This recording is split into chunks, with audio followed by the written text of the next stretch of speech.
9-10 కర్నూలు 24వ జిల్లా మహాసభకు సంబంధించి ఈ కోడుమూరు నుండి కూడా కోడుమూరు సమస్యలు మెయిన్ కోడుమూరుల మంచినీటి సమస్య కోసం రాష్ట్ర నాయకత్వానికి మేము ఇక్కడ నుండి అర్జీ రాసుకొని సిపిఐ రాష్ట్ర ప్రధాన కార్యదర్శి కె రామకృష్ణ గారికి అందించాము.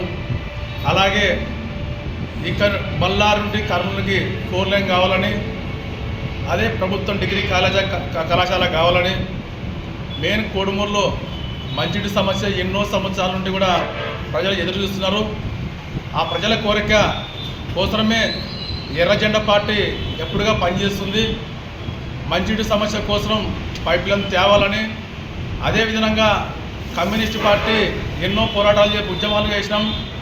ఊళ్ళో ప్రజలంతా కలుపుకొని స్వచ్ఛందంగా మంచినీటి సమస్య కోసం నీళ్ళు ఈరోజు కోడుమూరులో నీటి వస్తే సొంత అన్నదమ్ములే కొట్లాడి బుద్ధులాడే అవగాహన ఉంది కాబట్టి ఖచ్చితంగా పైప్ లైన్ ఏర్పాటు చేయాలా.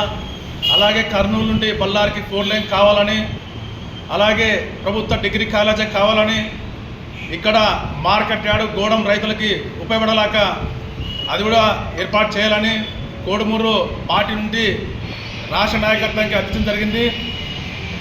కోడుమూరు ప్రజల తరఫున కూడా ఎన్నో పోరాటాలు చేస్తాం. అదేవిధంగా రేపు రాబోయే రోజుల్లో కూడా మంచినీటి సమస్య కోసం అన్ని కుల సంఘాలు కలుపుకొని పెద్ద ఎత్తున అన్ని రాజకీయాల పార్టీని కలుపుకొని మంచినీటి సమస్య కోసం కూడా దీన్ని ఒక కొలికి తెచ్చి ఒక రౌండ్ టేబుల్ సమావేశం పెట్టి కూడా కోడుమూరు మంచినీటి సమస్య కోసం ఖచ్చితంగా ప్రజలంతా కృషి చేయాలా, కుల సంఘాలు కృషి చేయాలా. ఎంతో ప్రభుత్వాలు మారుతున్నాయి కానీ కోడుమూరు ప్రజలకి కలలు వినడం లేదు. అందుకే కమ్యూనిస్ట్ పార్టీగా రాష్ట్ర నాయకత్వానికి మేము నిన్న జరిగే జిల్లా మహాసభలో రాష్ట్ర నాయకత్వానికి కూడా కోడుమూరు సమస్యలు ఇవ్వడం జరిగింది. ప్రజల తరఫున కూడా ఎల్లవేళగా భారత కమ్యూనిస్ట్ పార్టీ పేదవాళ్ళ కోసం పనిచేస్తుంది.